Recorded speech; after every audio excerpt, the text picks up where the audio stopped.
Hello बच्चों। पिछली class में हम लोगों ने मोल का इंट्रोडक्शन देखा था। राइट, हमने देखा था कि मोल क्या होता है, मोलर मास क्या होता है, मोलर मास और एटॉमिक मास में क्या डिफरेंस होता है। तो ये सारी बातें हमने पिछली क्लास में समझी थी और कुछ क्वेश्चंस देखे थे। आज की क्लास में भी हम लोग पुरानी क्लास से रिलेटेड न्यूमेरिकल्स ही करेंगे। पूरी क्लास हम लोग न्यूमेरिकल्स को डिवोट करेंगे और डिफरेंट डिफरेंट टाइप्स के कैसे कैसे क्वेश्चन बन सकते हैं वो सब देखेंगे। राइट। अच्छा, पिछली क्लास में हम लोगों ने जो किया था, मैं आपको क्विक रिवीजन देता हूं उसका। जैसे पिछली क्लास में हमने सीखा था कि 1U is equal to 1/Na ग्राम होता है। पहली बात ये सीखी थी। दूसरी बात हमने सीखी थी number of moles is equal to given mass upon molar mass होता है। तीसरी बात हमने सीखी थी number of moles is equal to given entity upon Na होता है। राइट।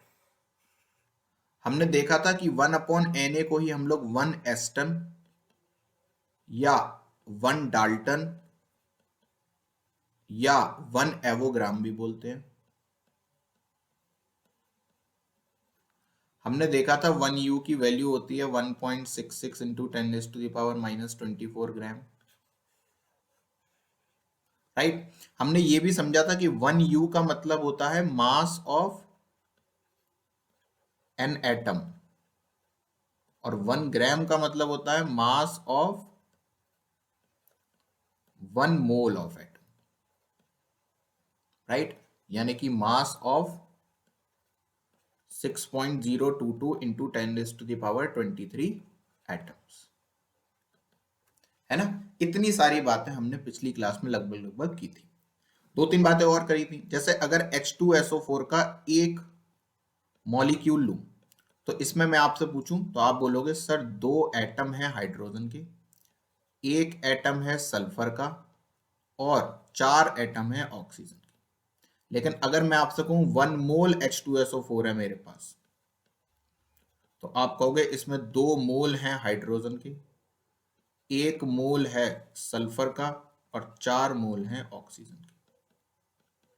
राइट। कुछ और बातें भी देखी थी कि अगर जब भी मैं एटॉमिक मास निकालूंगा तो वो होगा आपका mass of proton plus neutron. Electron के मास से कोई भी अंतर नहीं आता हमारे एटम के मास में। यानी कि अगर मैं आपसे पूछूं मैग्नीशियम का मास, आप बोलोगे 24U। मैं पूछूं Mg2+ का मास, आप अगेन बोलोगे 24U। 2 इलेक्ट्रॉन गए, भाड़ में जाए, हमको मतलब नहीं है। इलेक्ट्रॉन का मास एटम के मास को अफेक्ट नहीं करता। क्यों नहीं करता, सब बातें हम पिछली क्लास में देख चुके थे। ठीक है।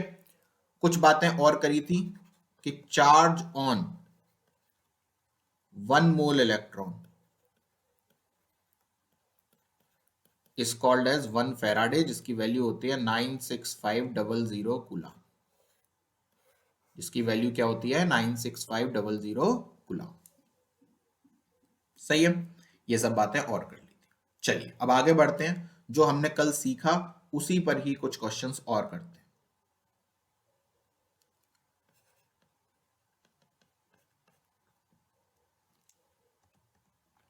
तो क्वेश्चन ये रहा आपके सामने, आप इसको सॉल्व करें।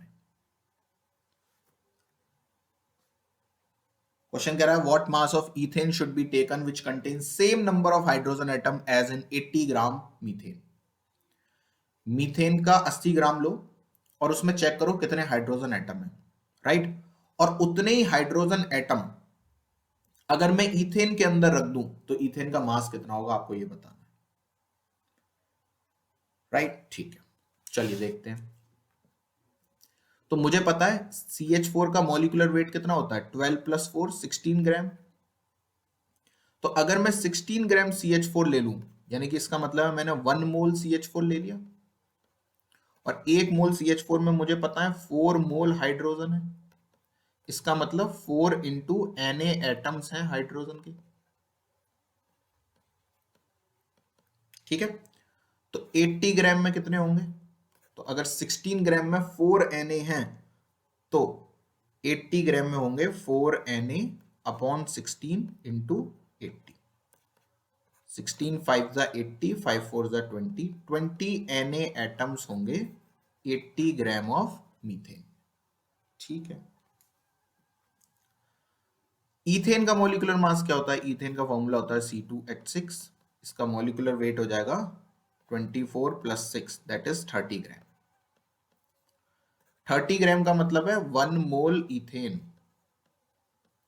और 1 मोल इथेन का मतलब है 6 मोल हाइड्रोजन, यानी कि 6 Na हाइड्रोजन। सही है। तो उल्टा सोचो, अगर 6 Na हाइड्रोजन का मतलब है 30 ग्राम, तो बताओ 20 Na हाइड्रोजन का मतलब कितना होगा? क्यों? क्योंकि यही तो कह रहा है वो कि जितने हाइड्रोजन एटम CH4 में है 80 ग्राम, उतने ही हाइड्रोजन एटम अगर मैं इथेन में ले लूं तो इथेन का मास कितना हो जाएगा? तो 6 Na अगर एटम है तो मास है आपका 30 ग्राम। तो अगर 20 Na एटम्स होंगे तो मास हो जाएगा 30/6 Na इंटू 20 Na। Na से Na कैंसिल, 6 5 जा 30, 5 2 जा 10, 100 ग्राम आंसर। यानी कि 100 ग्राम इथेन लेना पड़ेगा, उसमें जितने नंबर ऑफ हाइड्रोजन एटम होंगे उतने ही हाइड्रोजन एटम 80 ग्राम मीथेन में हो जाएंगे। ये आपका क्वेश्चन ऐसा कह रहा है। ठीक है, और करते हैं। अलग अलग वैरायटी के मैं आपको क्वेश्चन करा रहा हूं ताकि आपके दिमाग खुले और आपकी कैलकुलेशन स्पीड भी बढ़े और आपको ये भी समझ में आए कि कहां कहां मोल को लगा सकता हूं मैं। Calculate weight of phosphorus, that is P4, required which contains same number of phosphorus atoms as in the sample containing 98 gram of H3PO4, 68 gram of PH3, 568 gram of P4O10। Video को पॉज करें, खुद से solve करने की कोशिश करें, उसके बाद ही वीडियो को देखें। सबसे पहले आपको खुद सॉल्व करना है। तो देखो क्वेश्चन क्या कह रहा है। आई होप आप लोगों ने सॉल्व कर लिया होगा, मैं करा रहा हूं। आप तभी वीडियो को देखिएगा जब आपने सॉल्व कर लिया हो। पहले खुद से कोशिश करिए, 5 मिनट 10 मिनट 15 मिनट जितने लगे लगने दीजिए। अभी अभी चैप्टर की शुरुआत है। अभी आपको स्पीड के बारे में नहीं सोचना, अभी आपको एक्यूरेसी के बारे में सोचना है। आपका एग्जाम में देने में अभी बहुत टाइम है। आप जब भी प्रिपरेशन कर रहे हो, अगर आप मोल कंसेप्ट पढ़ रहे हो तो इसका मतलब है आपने अभी प्रिपरेशन शुरू करी है, आप जब भी इस वीडियो को देख रहे हो। राइट। तो देखो, calculate weight of phosphorus required which contains same number of phosphorus atom as in the sample containing this and this। यानी कि आपने एक सैंपल लिया, उसमें 98 ग्राम H3PO4 डाल दिया, 68 ग्राम PH3 डाल दिया और 568 ग्राम P4O10 डाल दिया। राइट। तो इन तीनों को मिलाकर जो total number of phosphorus atom आए हैं, राइट, वो निकाल लो। और अगर उतने ही एटम P4 में हो जाएं तो बताओ P4 का वेट कितना हो जाएगा, ये कहना चाह रहे हैं। ठीक है। तो यानी कि क्वेश्चन मुझसे कह रहा है number of atoms of phosphorus in P4 को इक्वल कर दो number of atoms of phosphorus in किस किस में, H3PO4 plus PH3 plus P4O10। तो चलिए number of atoms of phosphorus निकालते हैं इन P4। तो कैसे निकालेंगे? देखो सर, मुझे मोल्स तो पता नहीं है P4 के कितने हैं, है ना। तो मैं मान लेता हूं इसके n मोल्स हैं P4 के, मुझे नहीं पता अभी कितने हैं। राइट, ठीक है। तो अगर मेरे पास n मोल्स आ गए, अगर मेरे पास 1 मोल होता P4 का तो उसमें कितने फोस्फोरस एटम होते? तो सर देखो, एक मॉलिक्यूल में होते हैं 4 एटम, तो 1 मोल फोस्फोरस में होते 4 मोल फोस्फोरस के एटम।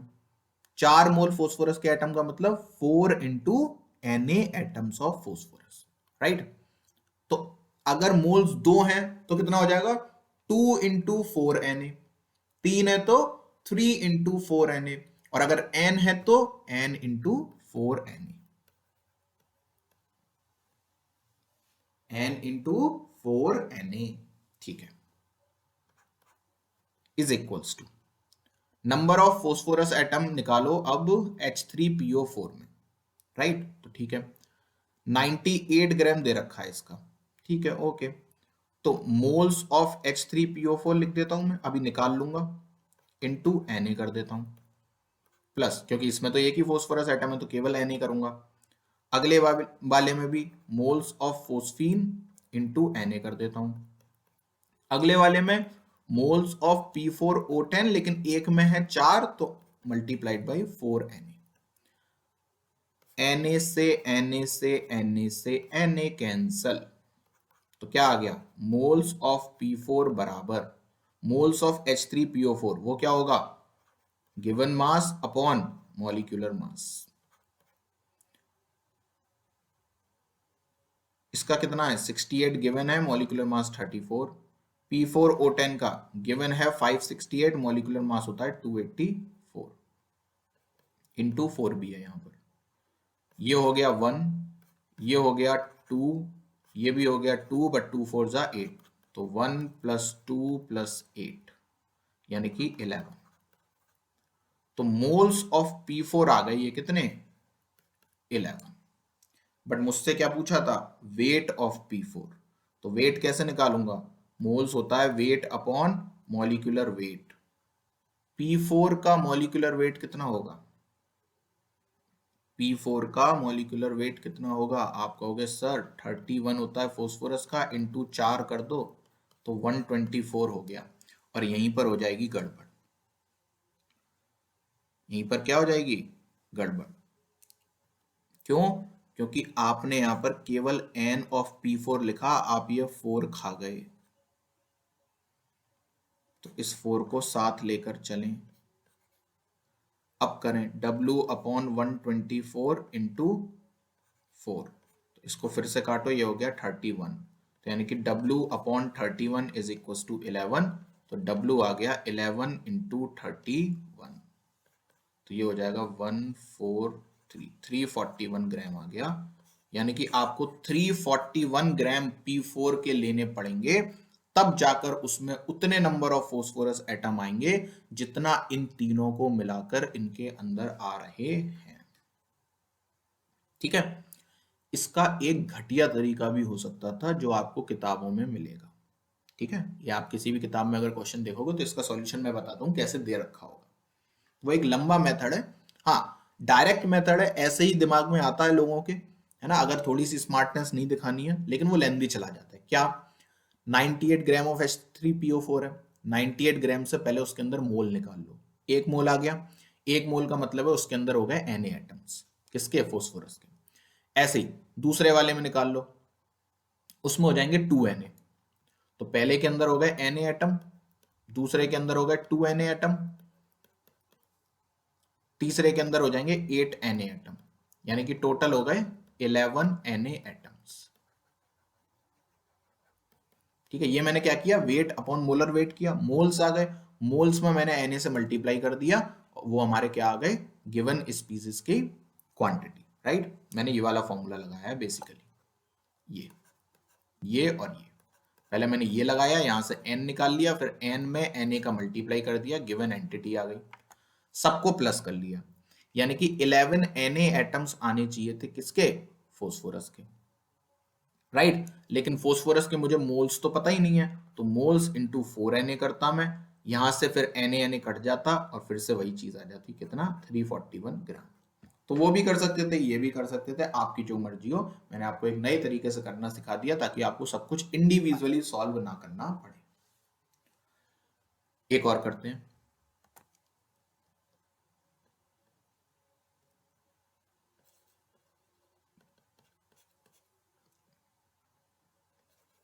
when X molecules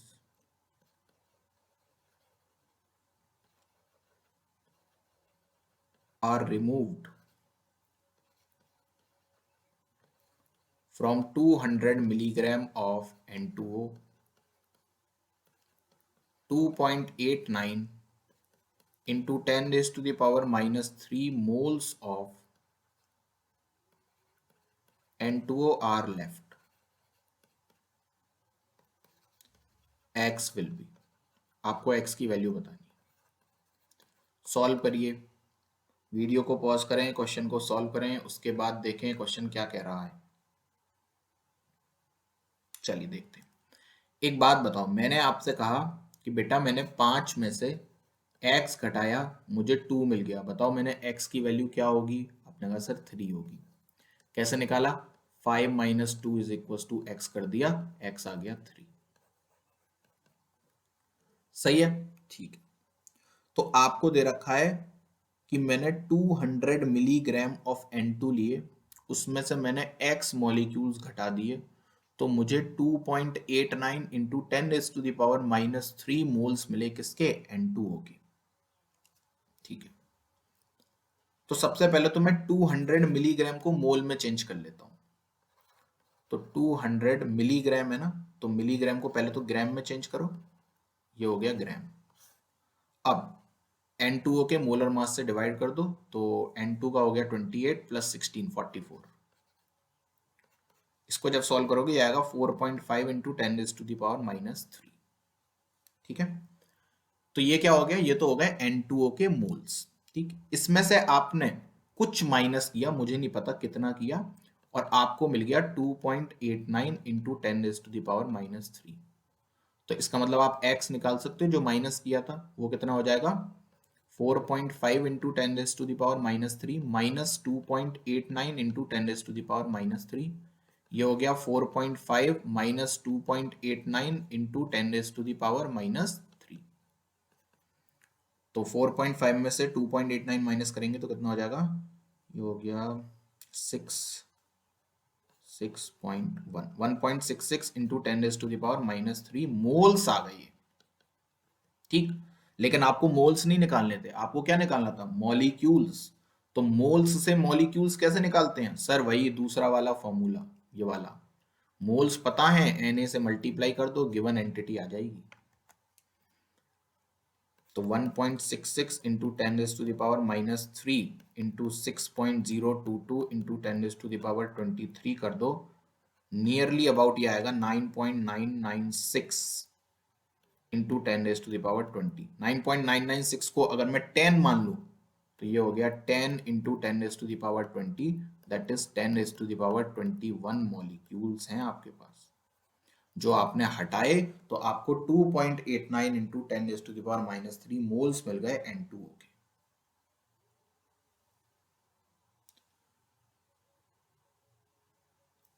सही है। एक इसका घटिया तरीका भी होता है, मैं वो भी बताता हूं। अगर आप वैसे करते, आपके दिमाग में वो आ सकता था लेकिन आप फंस जाते। देखो कौन सा।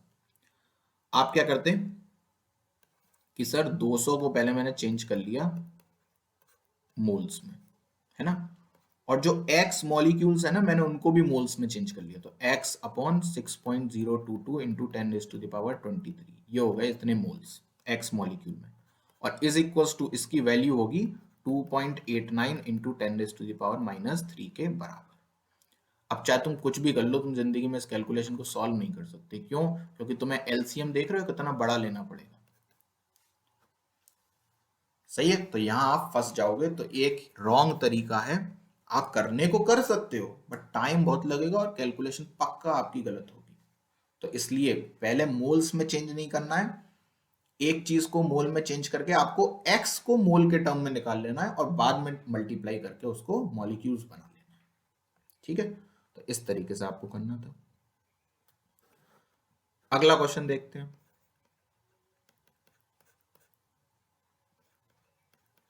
कैलकुलेट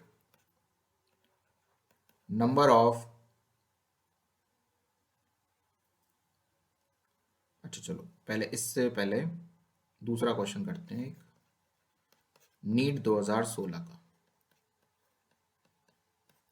सेम क्वेश्चन जेई में भी आया है। ठीक है, नीट में रिपीटेड था। क्वेश्चन लिखे suppose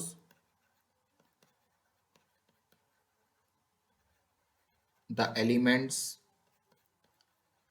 X and Y combine to form two compounds, XY2 and X3Y2. When 0.1 mole of XY2 weighs 10 gram and 0.05 mole of X3Y2 weighs 9 gram, the atomic weight of X and Y are option A 40, 30, option B 60, 40, option C 20, 30, option D 30, 20.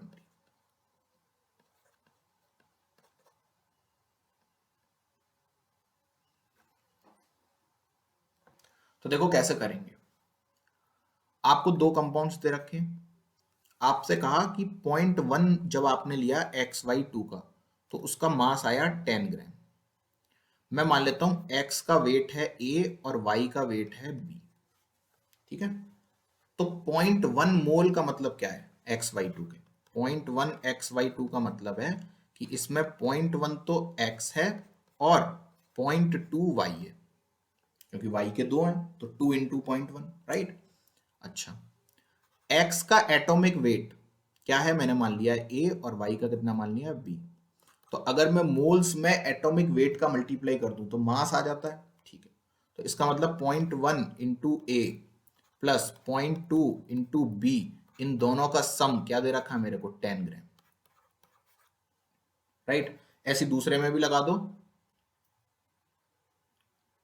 इसमें बोल रहा है 0.05 मोल है मेरे पास X3Y2 के, तो इसका मतलब है 0.15 मोल तो मेरे पास X के हैं और 0.1 मोल मेरे पास Y के हैं, क्योंकि Y 2 है और X 3 है, तो 0.05 में 3 से मल्टीप्लाई कर दो और 2 से मल्टीप्लाई कर दो। तो इसका मतलब दूसरी इक्वेशन बन जाएगी 0.15A plus 0.1B is equal to कितने ग्राम, 9 ग्राम, ठीक है। दो इक्वेशन हैं, दो वेरिएबल हैं, सॉल्व कर लीजिए दोनों को और आंसर निकाल लीजिए। जैसे अगर मैं दूसरी इक्वेशन में 2 से मल्टीप्लाई कर दूं तो ये क्या बन जाएगी, तो पहली तो एज इट इज रहने दो,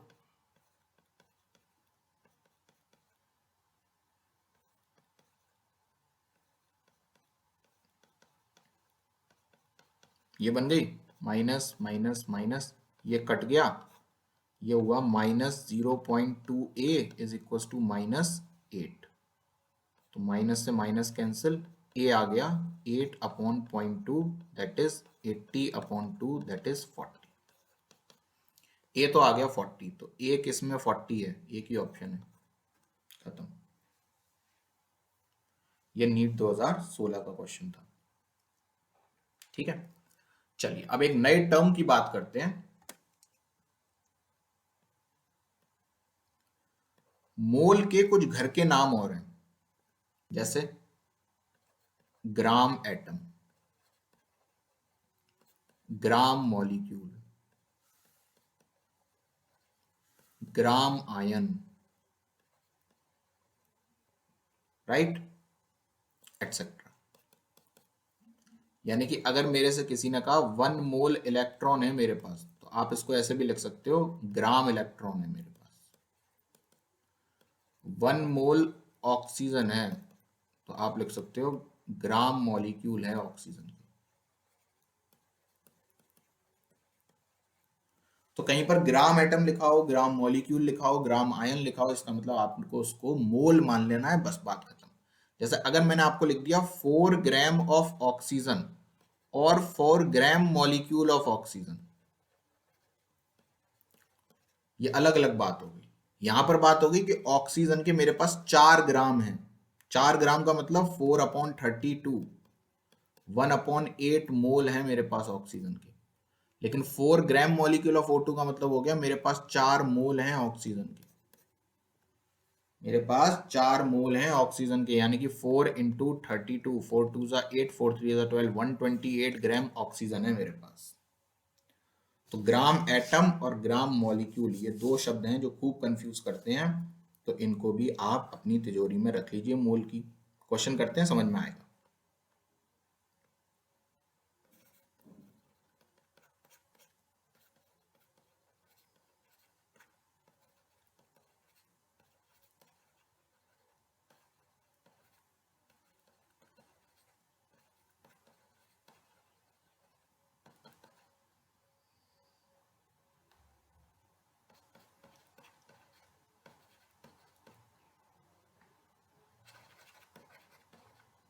चलिए,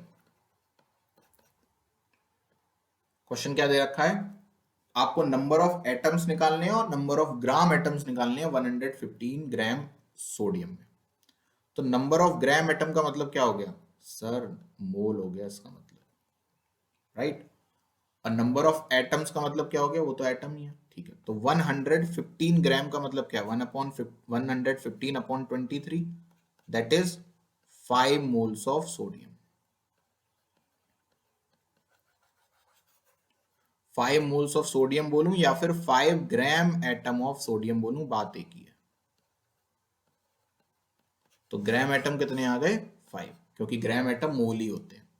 और नंबर ऑफ एटम कितने हो जाएंगे, 5Na। नंबर ऑफ एटम्स कितने हो जाएंगे, 5Na। ठीक है, तो इस तरीके से आपको ग्राम एटम और ग्राम मॉलिक्यूल के बारे में लिखना होता है। और देखते हैं एक दो।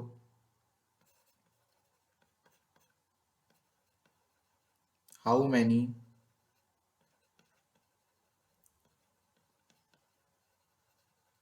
ग्राम मॉलिक्यूल्स ऑफ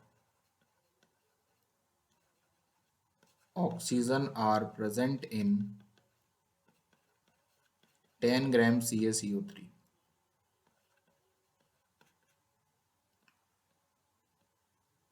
10 ग्राम CaCO3 दे रखा है, उसमें पूछा है how many grams of oxygen are present. 10 gram calcium carbonate में कितने gram molecules of oxygen present हैं। ग्राम मॉलिक्यूल मतलब क्या है, ग्राम मॉलिक्यूल, सॉरी यहाँ पर मॉलिक्यूल नहीं, यहाँ पर एटम करो।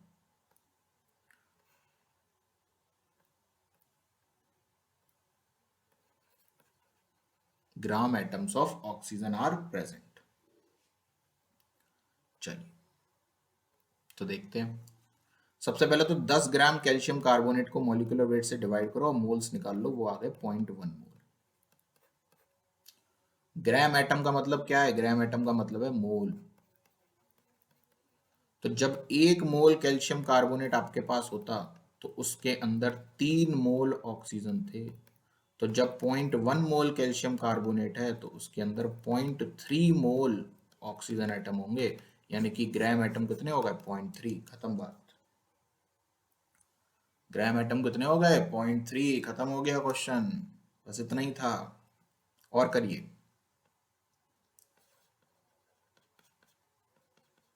number of gram ions and number of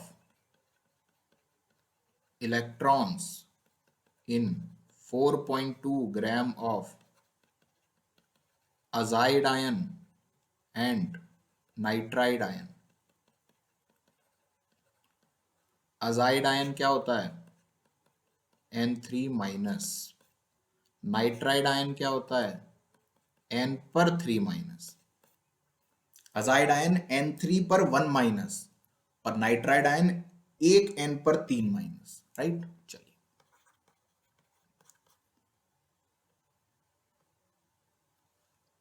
तो सबसे पहले अजाइड आयन की बात कर लेते हैं। दो बातें निकालनी है, ग्राम आयन, ग्राम आयन मतलब मोल निकालने हैं। तो मोल कैसे निकालूंगा, 4.2 divided by molecular weight that is 42, क्योंकि 14 3 42, यानी कि 0.1 मोल आ गए। तो यही है मेरे ग्राम आयन, राइट। फिर मुझसे पूछा नंबर ऑफ इलेक्ट्रॉन। अब यहां सावधान हो जाओ, देखो 0.1 मोल है ना मेरे पास, ठीक है। पहले तो एक मॉलिक्यूल में निकालो, नाइट्रोजन के अंदर होते हैं 7 इलेक्ट्रॉन, 3 नाइट्रोजन है तो 7 3 21 इलेक्ट्रॉन तो यहां से हो गए, और एक बाहर से आया है इसलिए नेगेटिव चार्ज होगा, तो एक इलेक्ट्रॉन बाहर से आ गया, टोटल हो गए 22 इलेक्ट्रॉन। तो एक मॉलिक्यूल में है 22 इलेक्ट्रॉन, तो एक मोल मॉलिक्यूल में कितने होंगे? 22 इंटू एन इलेक्ट्रॉन। ये किसमें है? एक मोल में, लेकिन मुझसे पूछा है 0.1 मोल में, तो 0.1 मोल में कितने होंगे? 0.1 इंटू 22 एन, 2.2 एन इलेक्ट्रॉन। सही है। अगला देखो, nitride ion N3-, sorry azide ion है ना। अच्छा, हमने एजाइड ही तो निकाला, तो नाइट्राइड करते हैं। तो इसका कितना दे रखा है? 4.2। इसका मॉलिक्यूलर वेट नाइट्रोजन का 14, ये हो गया 0.3 मोल, यानी कि ये हो गया आपके ग्राम आयन। अब नाइट्रोजन के अंदर होते हैं 7 इलेक्ट्रॉन, बाहर से 3 आए, यानी कि 10 इलेक्ट्रॉन हो गए, राइट। तो 10 इलेक्ट्रॉन तो कब हुए? एक मॉलिक्यूल में, यानी कि एक आयन में। लेकिन आपके पास अगर एक मोल आयन होता तो उसके अंदर सर 10 Na इलेक्ट्रॉन हो जाते, लेकिन आपके पास है 0.3, तो मल्टीप्लाई कर दो, तो 0.3 इंटू 10 Na, यानी कि 3 Na इलेक्ट्रॉन हो गए आपके पास, 3 Na इलेक्ट्रॉन हो गए किसमें? नाइट्राइड आयन में। तो इस तरीके से आप gram ion, gram atom, gram molecule सब में बात कर सकते हो, ठीक है। चलिए,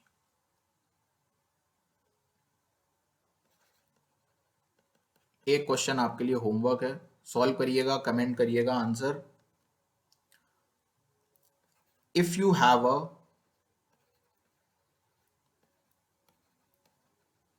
मनी इक्वल टू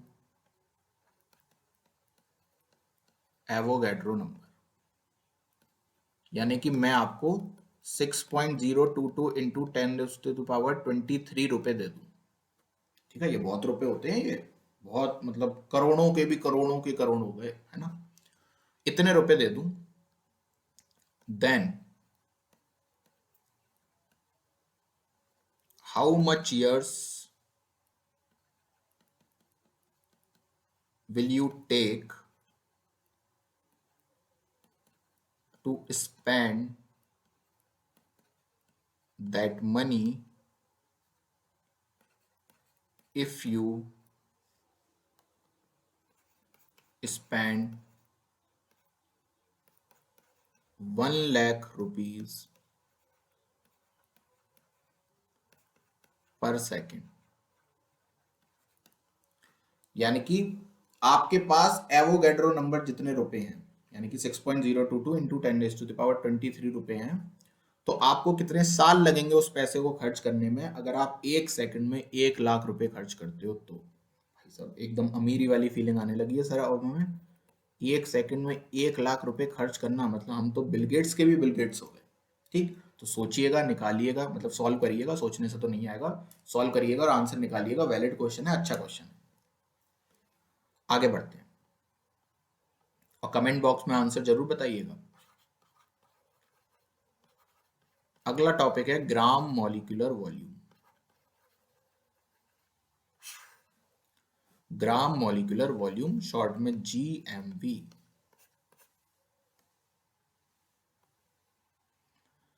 ये क्या होता है? सबसे पहले लिखिए, volume occupied by 1 mole of molecules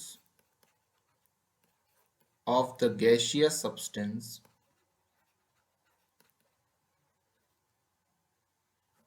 is called as gram molecular volume.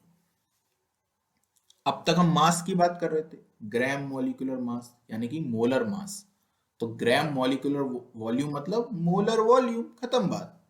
Gram molecular volume मतलब मोलर वॉल्यूम, यानी कि एक मोल एटम का वॉल्यूम। बस खत्म। 1 मोल एटम डाल दो एक कंटेनर में और देखो वो कितना वॉल्यूम कवर कर रहे हैं। वो जितना वॉल्यूम कवर करेंगे उसको मैं क्या बोल दूंगा, ग्राम मॉलिक्यूलर वॉल्यूम। ठीक, अच्छा, इसकी वैल्यू फिक्स है। इट्स वैल्यू इज, ये जो वॉल्यूम आता है, is equal to 22.7 litre at STP. अब यहां पर जरा रुक जाना है ना, यहाँ पर कुछ लोग 22.4 बोलते हैं, कुछ 22.7 बोलते हैं, कुछ 24.4 बोलते हैं। मैं सारी चीजें आपको अभी क्लियर कर देता हूँ, ठीक है। सबसे पहले ये टर्म समझ लो, एसटीपी क्या है। अभी इसकी बात करेंगे, ये उधार रहा अभी आप पर। पहले ये टर्म्स देख लेते हैं। एसटीपी क्या होता है? Standard temperature and pressure. Standard temperature and pressure, यानी कि यहां पर टेम्परेचर होगा 0 डिग्री सेल्सियस या फिर 273 केल्विन बोल दो, और प्रेशर होगा 1 बार। ठीक है, ये न्यू कन्वेंशन है। एसटीपी की एक ओल्ड कन्वेंशन भी था। वो क्या था कि टेम्परेचर तो 273 केल्विन ही रहेगा, लेकिन प्रेशर रहेगा 180।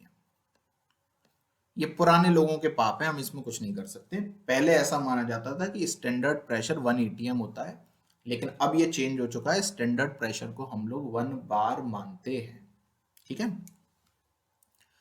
आज की डेट में इस चीज को एनटीपी भी बोलते हैं लोग। एनटीपी मतलब नॉर्मल टेम्परेचर एंड प्रेशर।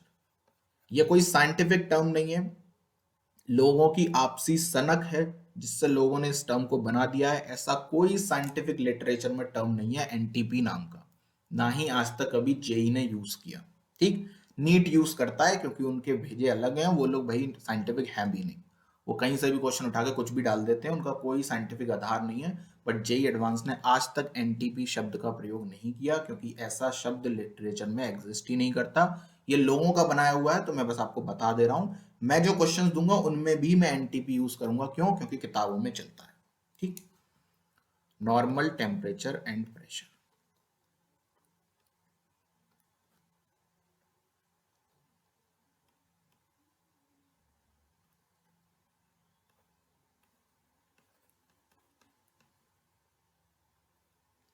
दो टर्म और होते हैं, उनको भी देख लो, लगे याद, एनसीईआरटी में दे रखे हैं। एसएटीपी, ये क्या होता है? Standard ambient temperature and pressure. ये क्या है? एम्बिएंट टेम्परेचर का मतलब होता है रूम टेम्परेचर। एम्बिएंट टेम्परेचर का मतलब रूम टेम्परेचर, यानी कि टेम्परेचर होगा 25 डिग्री सेल्सियस और प्रेशर होगा 1 बार। टेम्परेचर 25 डिग्री सेल्सियस, प्रेशर होगा 1 बार। और अगला है NATP, normal temperature and normal normal ambient temperature and pressure.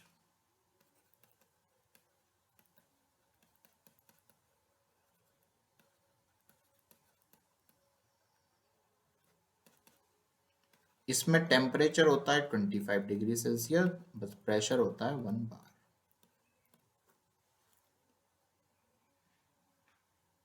ठीक है, अच्छा, अब देखो, ये इतनी बात समझ में आ गई। अब ये 22.7 और 22.4 का क्या चक्कर है वो भी मैं आपको अभी बता देता हूं।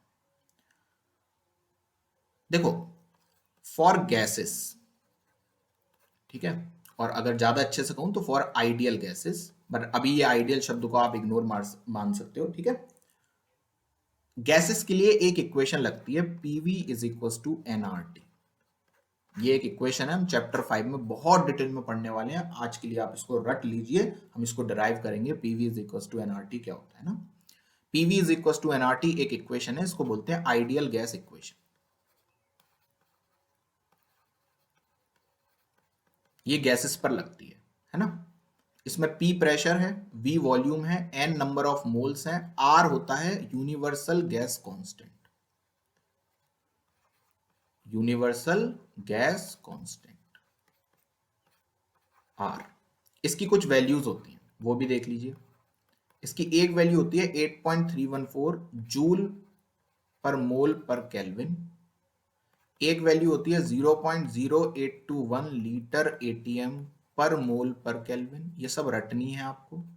एक होती है 1.98 कैलोरी पर मोल पर केल्विन। हम कैलकुलेशन को इजी बनाने के लिए 8.314 को आज से 25/3 लिखेंगे, 0.0821 को 1/12 लिखेंगे और 1.98 को लगभग लगभग 2 मान लेंगे। ये एग्जैक्ट वैल्यू नहीं है, लेकिन ये कैलकुलेशन को इजी बना देंगे, इसलिए यूज करूंगा मैं। ठीक है, चलिए इतनी बात हो गई। अब ये इक्वेशन आपको बताती है मोलर वॉल्यूम के बारे में। कैसे, मैं आपको भी बताता हूं। मान लो आपने एसटीपी पर निकालना चाहा न्यू कन्वेंशन के हिसाब से, तो एसटीपी पर जब न्यू कन्वेंशन लगाओगे तो प्रेशर क्या है, 1 बार है ना, और टेम्परेचर क्या है, 273 केल्विन है। एक कसम और खा लो, अब से लेकर जब तक हम जिंदगी में केमिस्ट्री पढ़ेंगे, टेम्परेचर कभी भी डिग्री सेल्सियस में यूज नहीं करेंगे, हमेशा टेम्परेचर कहां करेंगे, केल्विन में यूज। ठीक है, आर की एक और वैल्यू लिख सकते हो आप, 0.083 लीटर बार पर मोल पर केल्विन। ठीक है, हमें कैसे पता चलेगा कौन सी वैल्यू लगानी है, मैं बताता हूं। अगर प्रेशर बार में है तो वो वैल्यू लगाओ जिसमें बार आ रहा है। प्रेशर अगर एटीएम में है तो वो वैल्यू लगाओ जिसमें एटीएम आ रहा है। प्रेशर अगर पास्कल में है तो ऐसा यूनिट लगाओ, यानी कि जूल। और अगर आपको कैलोरी कुछ दे रखा है तो वहां पर लगाओ कैलोरी। ठीक है, तो यहां पर प्रेशर है बार में। ठीक है, मोल सभी में 1 मान लेता हूं, तो PV is equal to NRT लगाऊं तो 1 इंटू 273, 1 इंटू, ओ सॉरी, यहां पर तो वी आता है ना, पीवी है ना, तो वी की वैल्यू तो मुझे निकालनी है, तो V as it is 1 into R कितना हो जाएगा, 0.083 इंटू टेम्परेचर कितना हो गया, 273, राइट। तो वॉल्यूम क्या आ गया, 0.083 इंटू 273। इसको जरा सॉल्व करके देखते हैं। 273 इंटू 83 कर लेता हूँ, 3 3 ज़ा 9, 3 7 ज़ा 21, 3 2 ज़ा 6 7 8, 8 3 ज़ा 24, 7 8 ज़ा 56, 56 और 2 58, 8 2 ज़ा 16 और 5 21, ये हो गया 9 5 8 और 8 16, ये 2 और ये 2, और 3 के बाद पॉइंट था ना यहाँ पर, तो ये लगा दिया पॉइंट, राइट। तो ये वैल्यू कितनी आ गई वॉल्यूम की, वॉल्यूम आ गया आपका 22.659 लीटर। इसको अगर आप राउंड ऑफ करोगे, राउंड ऑफ मैंने आपको पहली क्लास में सिखा रखा है दूसरी में, तो ये हो जाएगा 22.7 लीटर, 22.7 लीटर। ठीक है, तो एसटीपी पर वॉल्यूम कितना आया, 22.7 लीटर, ये मैंने आपको प्रूफ करके दिखा दिया। अब एक बार एसटीपी का ओल्ड कन्वेंशन ले लेते हैं और उस पर भी निकाल कर देख लेते हैं। तो वहां पर जब आप PV is equal to NRT लगाओगे तो पी है आपका 1 एटीएम और टेम्परेचर तो 273 केल्विन ही है। तो ठीक है, करते हैं, PV is equal to NRT. P कितना है 1, वी निकालना है, एन 1 मान लिया। अब आर की वैल्यू कौन सी लगेगी, 0.0821 इंटू टेम्परेचर कितना है 273, राइट। तो वॉल्यूम कितना आ गया 273 इंटू 0.0821। इसको भी सॉल्व कर लेते हैं, 273 में 821 से मल्टीप्लाई,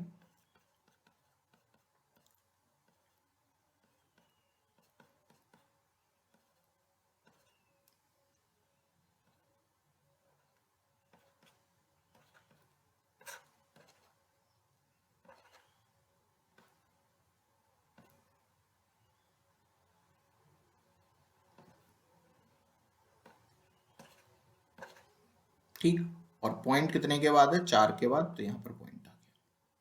तो ये आ रहा है 22.4133 लीटर। इसको अगर राउंड ऑफ करोगे तो ये हो जाएगा 22.4 लीटर, राइट। तो यानी कि ओल्ड कन्वेंशन के हिसाब से जो वैल्यू आएगी आपकी वॉल्यूम की वो कितनी आएगी, 22.4 लीटर। और न्यू कन्वेंशन के हिसाब से जो वैल्यू आएगी वो कितनी आएगी, 22.7 लीटर, राइट। सही वैल्यू कौन सी है, ये। लेकिन आज भी चाहे आईआईटी हो, चाहे नीट हो, चाहे ओलंपियाड हो, कुछ भी हो, वो किसको सही मानते हैं, इसको। सारी कैलकुलेशन में आपको मोलर वॉल्यूम की जगह 22.4 लगाना है और उस हिसाब से आंसर निकालना है, पहली चीज। लेकिन अगर वो आपसे क्वेश्चन ही ऐसा दे दे कि at STP molar volume, molar volume को लिखते हैं वीएम, है ना, वीएम मोलर वॉल्यूम, है ना। वीएम कितना होगा, option A 22.7 litre, option B 22.4 litre, option C 24.4 litre, option D all of these या नन ऑफ दी, कुछ भी बना दो। तो आंसर होगा 22.7 लीटर। क्यों, क्योंकि उन्होंने स्पेशली पूछ लिया है, ठीक है। दोनों कंफ्यूजन क्लियर कर लेना। अगर वो स्पेशली पूछे एसटीपी पर कितना होगा तो आप बोलोगे 22.7, लेकिन अगर वो कैलकुलेशन में कहीं लगवा रहा है तो हम हर जगह 22.4 ही जानेंगे। मैंने आपको दोनों निकाल के दिखा दिए, इनमें बहुत ज्यादा कंफ्यूजन होता है।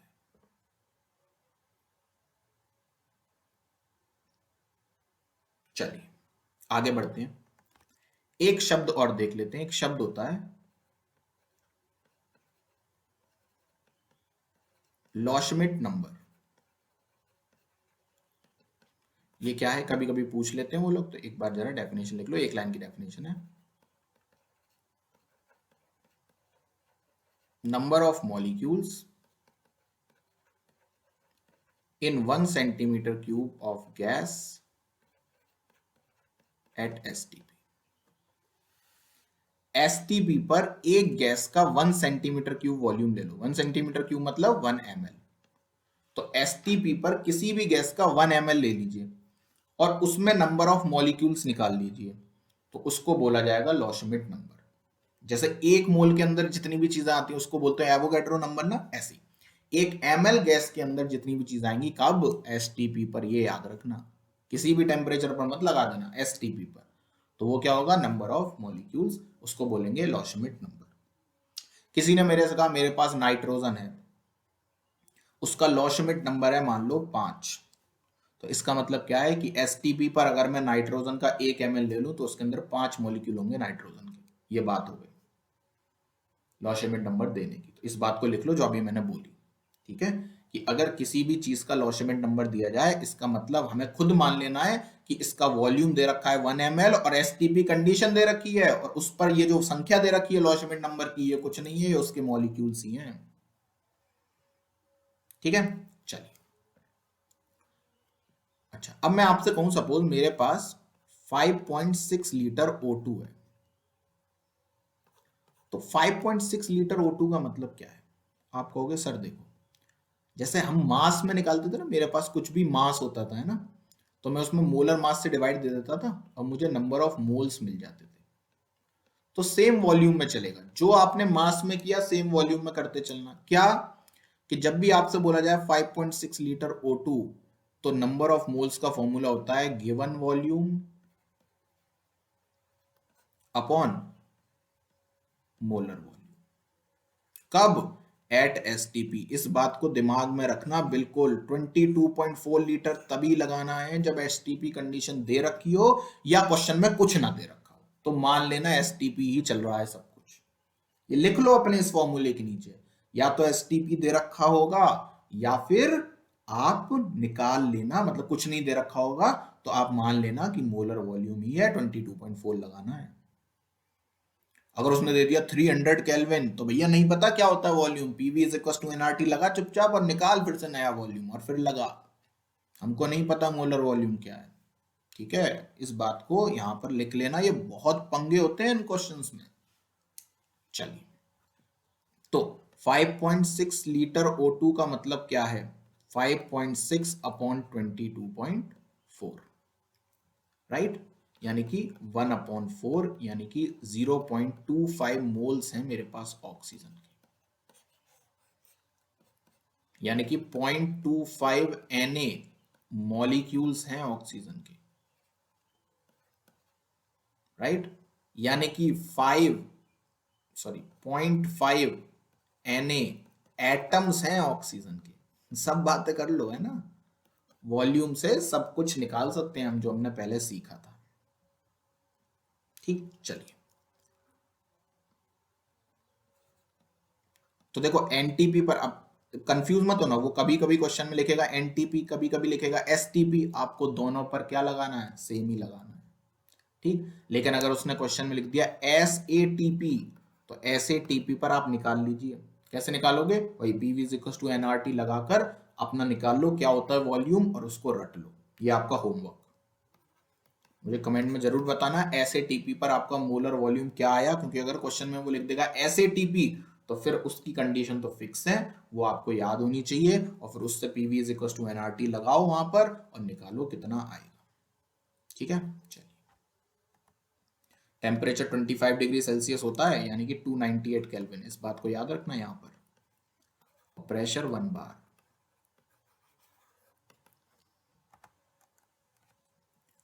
क्वेश्चन करते हैं, कैलकुलेट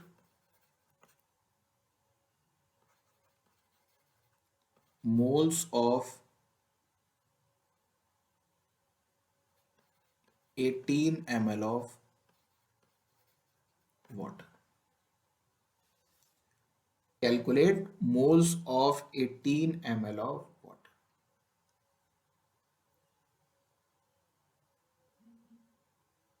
बड़ा बढ़िया क्वेश्चन है ये, नीट और जेई दोनों में आ चुका है, पहले जेई में आया था, फिर नीट में आया था। अच्छा क्वेश्चन है। और एक क्वेश्चन है, calculate moles of 18 ml of water at STP. अब आप समझ गए होंगे मैं क्या कहना चाह रहा हूं।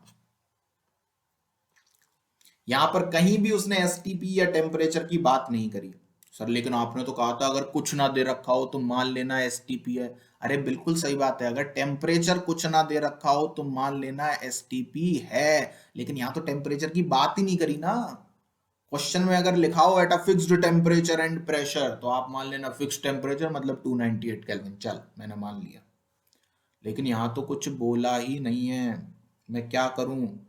तो बेटा 18 ml ऑफ वाटर में 22.4 का मल्टीप्लाई मत करना, गलत हो जाएगा। फिर क्या करें, सर देखो वाटर की डेंसिटी मुझे पता है 1 ग्राम पर ml होती है, ये मुझे पता है ना, ये मैंने लर्न करी थी बचपन में, और अगर नहीं करी थी तो अब कर लो। ठीक है, तो वाटर की डेंसिटी होती है 1 ग्राम पर ml। तो डेंसिटी दे रखी है आपको, मास अपॉन वॉल्यूम भी दे रखा है, मास निकाल सकते हो, कितना आ गया 18 ग्राम आ गया। तो अगर मास पता है तो मोल नहीं निकाल लोगे, मास अपॉन मोलर मास, यानी कि 1 मोल पानी है आपके पास। 1 मोल पानी का मतलब 18 ग्राम वाटर है आपके पास। ठीक है, लेकिन जब एसटीपी बोल दिया तो फिर डेंसिटी का कोई काम नहीं है। ठीक है, ये जो 1 ग्राम पर ml होती है, ये डेंसिटी एसटीपी पर नहीं होती, इस बात को याद रखना। ठीक, तो ये जो moles of 18 ml of water at STP जब बोल दिया, तो इसका मतलब क्या है, 18 अपॉन 22400, क्योंकि ml में है ना, तो 22.4 लीटर को ml में चेंज करिए आप। तो ये क्या आ गया, ये नंबर ऑफ मोल्स आ रहे हैं आपके, 18 अपॉन 22400 आ गए आपके मोल्स। इसको सॉल्व कर लेना कैलकुलेशन को, जो भी आएगा इतने मोल्स आपके प्रेजेंट हैं एसटीपी। ये बहुत कंफ्यूजिंग क्वेश्चन थे दोनों, और ऊपर वाला क्वेश्चन बार बार आ चुका है, पहले जेई में आया फिर नीट में आया। तो इंपॉर्टेंट चीज है, जब वो बोले 18 ml ऑफ वाटर, तो एसटीपी खुद से मत मान लेना। ठीक है, चलिए,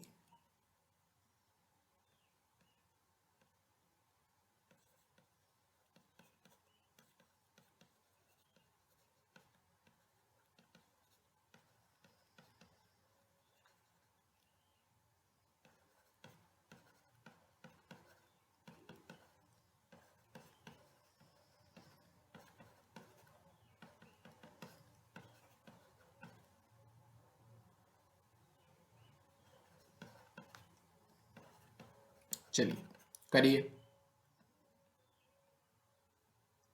नंबर ऑफ मॉलिक्यूल्स निकालने हैं तो पहले तो मोल्स निकालूंगा ना। मोल्स कैसे निकालूंगा? 1/22400।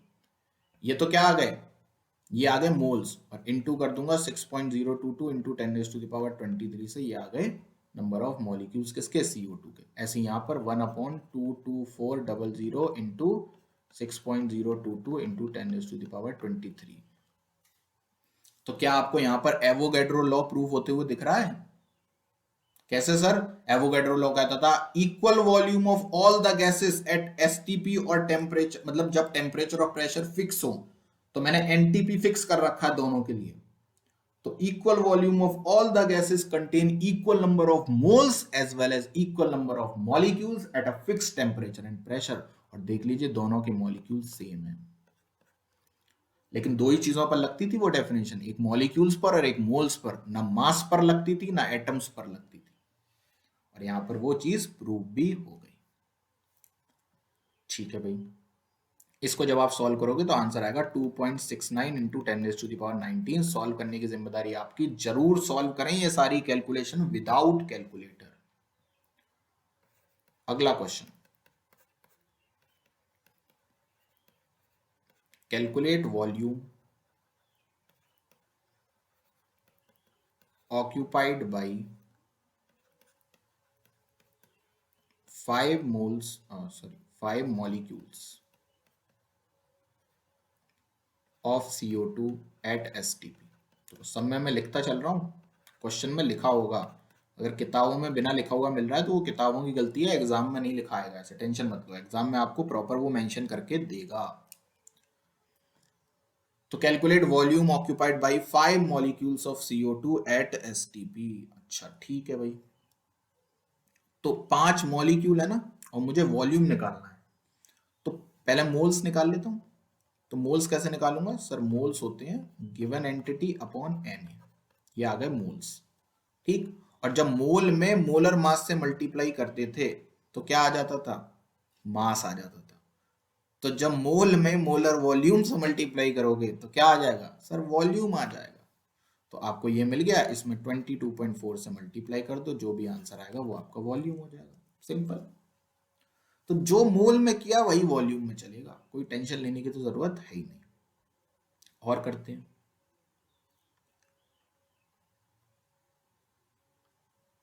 चलिए एक अच्छा क्वेश्चन करवाता हूं मैं आपको, जो बिल्कुल कॉमन सेंस का क्वेश्चन था। ये पहले जेई 1997 में आया था और फिर ये नीट में आया।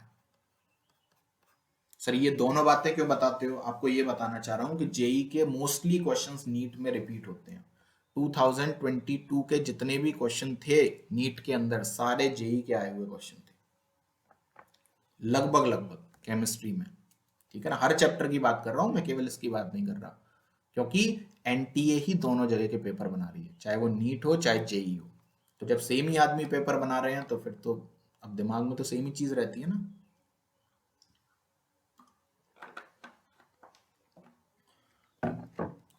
क्वेश्चन लिखिए,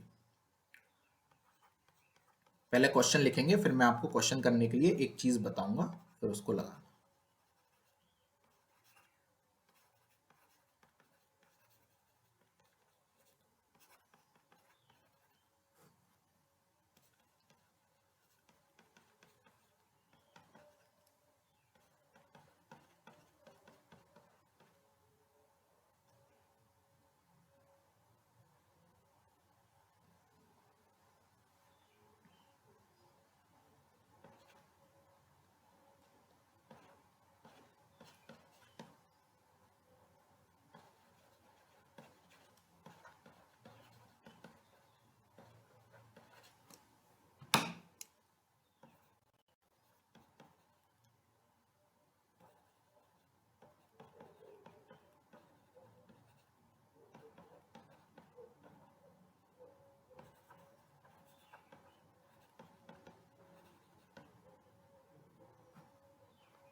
चलिए इसको करने से पहले दो तीन बातें समझते हैं। देखो एक टर्म होता है मोलर एंटिटी। मोलर एंटिटी का मतलब क्या है? मोलर एंटिटी का मतलब होता है एंटिटी डिवाइडेड बाय मोल्स। मतलब मोलर वॉल्यूम का मतलब है वॉल्यूम डिवाइडेड बाय मोल्स, है ना। मोलर एरिया का मतलब area divided bye moles. Molar heat का मतलब heat divided by mole, right. ऐसी एक चीज होती है स्पेसिफिक एंटिटी। स्पेसिफिक एंटिटी का मतलब क्या है? Entity divided by mass. Mass किसमें? ग्राम में। यानी कि specific volume, volume divided by mass gram में। Specific area, area divided by mass. Heat divided by mass, right, gram में। इस तरीके से ये होती हैं चीजें, मोलर एंटिटी और स्पेसिफिक एंटिटी। तो इसको लिख लीजिए, है ना। अब हम इसको लगाते हैं अपने क्वेश्चंस पर। तो ये क्वेश्चन पर कैसे अप्लाई होगी अब वो देखते हैं।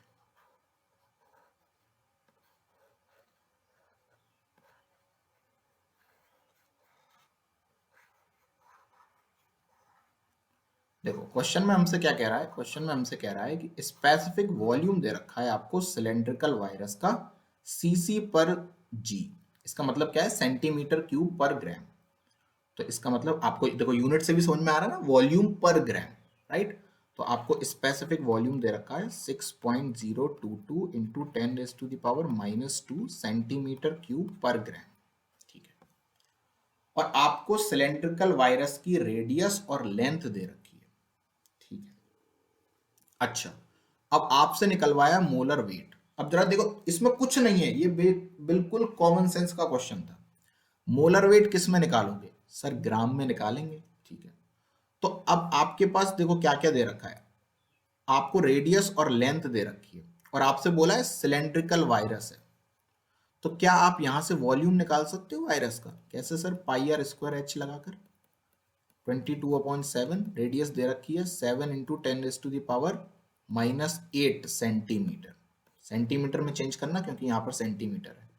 इसका स्क्वायर इंटू एच है 10 × 10⁻⁻8 सेंटीमीटर, राइट। -10 होते हैं मीटर, मीटर को सेंटीमीटर में चेंज करने के लिए 100 से और मल्टीप्लाई, तो -10 × 100 हो जाएगा 10⁻⁻8, ठीक है।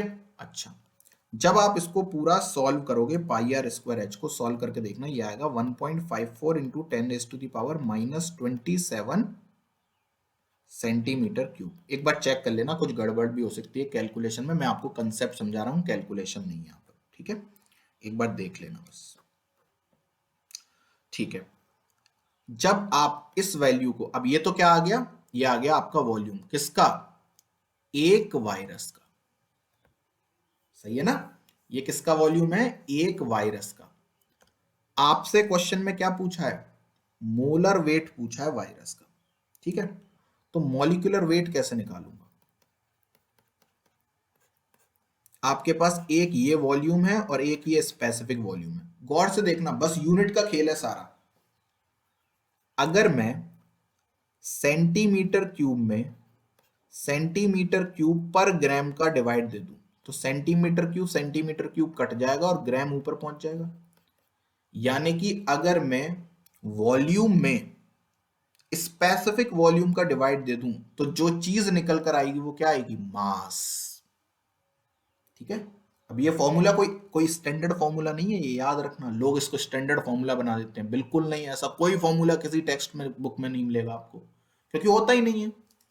ये एक दिमाग का क्वेश्चन था कि क्या आप दिमाग चला पाते हैं अपने एग्जाम में या नहीं। जैसे मैंने आपको एक क्वेश्चन करवाया था 2014 एडवांस का, आपको आगे मिलेगा अभी वीडियोस में, जिसमें आपको सिग्निफिकेंट फिगर निकालना था आर के अंदर, यूनिवर्सल गैस कांस्टेंट के अंदर।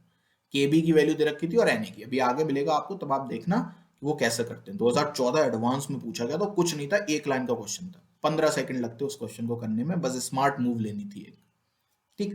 तो ऐसे ही इसमें क्या करना पड़ेगा आपको? आपको volume divided by specific volume करना होगा, ठीक है। अब आप जब मोल, मतलब जब भी आप किसी का वेट निकालते हो, मोलर वेट का मतलब क्या होता है? मोलर वेट का मतलब जब आप निकालते हो तो उसमें छुपा हुआ होता है ये वाला शब्द, उसकी यूनिट होती है ग्राम पर मोल। उसकी यूनिट होती है किसी भी चीज की ग्राम पर मोल। जैसे अगर मैं बोलूं आपसे 56 ग्राम, राइट, तो आप बोल देते हो ना सर ये 1 मोल का वेट है, राइट, यानी कि पर मोल आयरन का वेट कितना है 56, राइट। तो जब आप ऊपर केवल ग्राम निकालोगे, राइट, अगर आपने केवल ग्राम ऊपर पहुंचा दिया तो ये मोलर वेट नहीं होगा, ये गिवन वेट हो जाएगा। ये बहुत बारीक क्वेश्चन था, यहां पर बहुत उसने यूनिट के साथ खेला, आप बड़े ध्यान से समझना।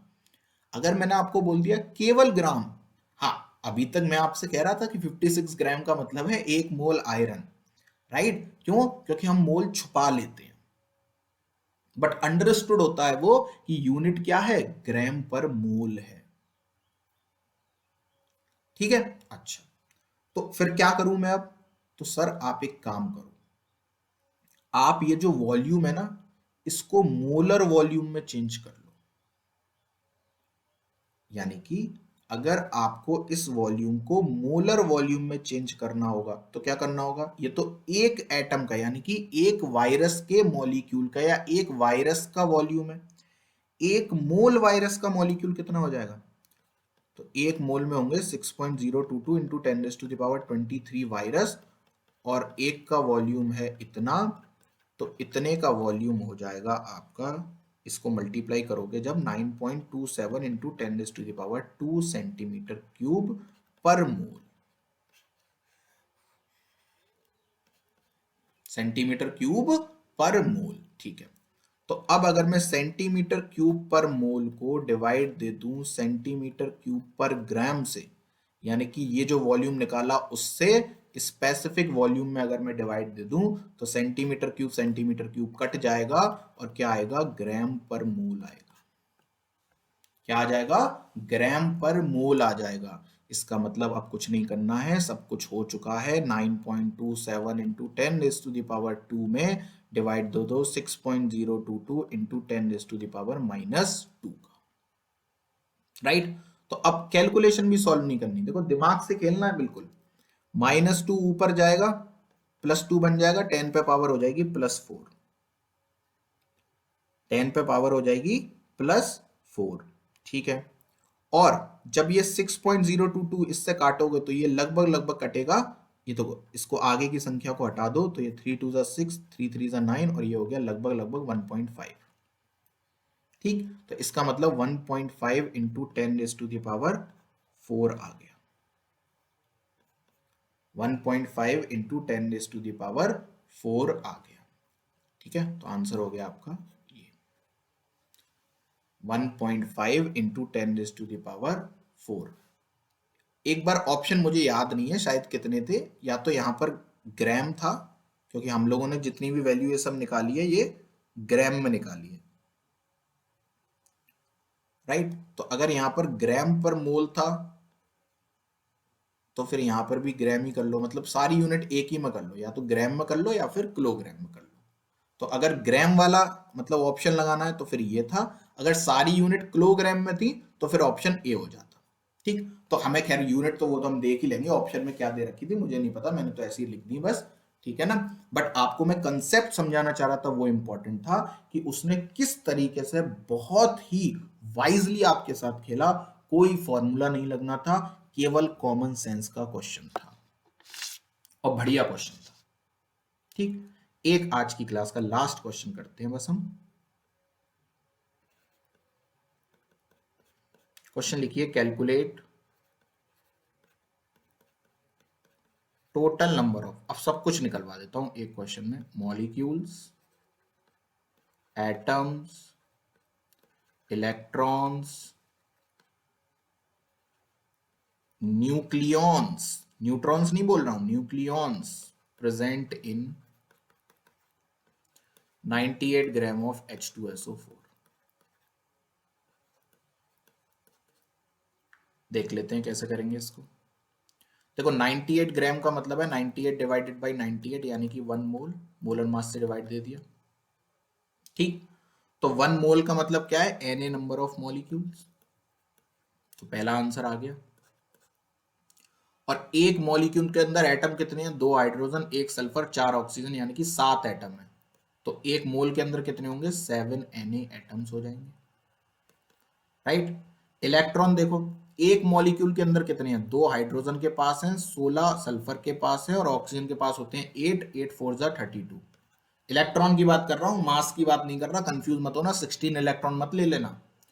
तो ये कितना हो जाएगा? ये हो जाएगा 50। तो यानी कि एक मॉलिक्यूल में इतने हैं, तो एक मोल मॉलिक्यूल में 50 Na इलेक्ट्रॉन्स होंगे। अगला पार्ट मस्त था, क्या? Number of nucleons. न्यूक्लियॉन्स क्या होते हैं? न्यूक्लियॉन्स वही होता है जो मास नंबर होता है। न्यूक्लियॉन्स मतलब मास नंबर। तो यानी कि सबका मास आपको पता है, हाइड्रोजन का 1 यानी कि 2 हो गए, इसका 32 और ऑक्सीजन का होता है 16, 16 4 जा 64, तो ये हो गया 98, यानी कि जो मोलर मास है। तो 98 Na हो गए न्यूक्लियॉन्स। क्योंकि आपको पता ही होगा, हाइड्रोजन एक इकलौता एटम है जिसके अंदर नो न्यूट्रॉन, कोई न्यूट्रॉन नहीं होता। हाइड्रोजन का भी कौन सा? केवल 1H1 की बात कर रहा हूं, यानी कि प्रोटियम वाले आइसोटोप की बात कर रहा हूं। ठीक, पढ़ेंगे हाइड्रोजन वाले चैप्टर में, बस मैंने आपको एक जनरल नॉलेज के लिए ये वाली बात आपको बता दी। ठीक, तो ये हो गई हमारी सारी बातें मोल के बारे में। मैंने आपको काफी सारी प्रैक्टिस करवा दी। अब आप प्रैक्टिस करिए और जितना भी कर सकते हैं क्वेश्चंस उतने करिए, क्योंकि बेसिक मोल पर आपको कम से कम 200 से 250 क्वेश्चन लगा लेनी चाहिए, ऐसा मेरा मानना है, ताकि आपकी स्पीड तेज हो जाए, क्योंकि आगे आने वाले 10 चैप्टर्स में मोल खूब लगेगा। ठीक है, अगली क्लास में हम लोग बात करेंगे एवरेज एटॉमिक मास और एवरेज मॉलिक्यूलर मास की। ठीक है, तो उसमें देखेंगे कैसे कैसे टाइप के क्वेश्चन बनते हैं और डेंसिटी की बात करेंगे। चलिए आज के लिए इतना ही, टाटा, सी यू, बाय बाय।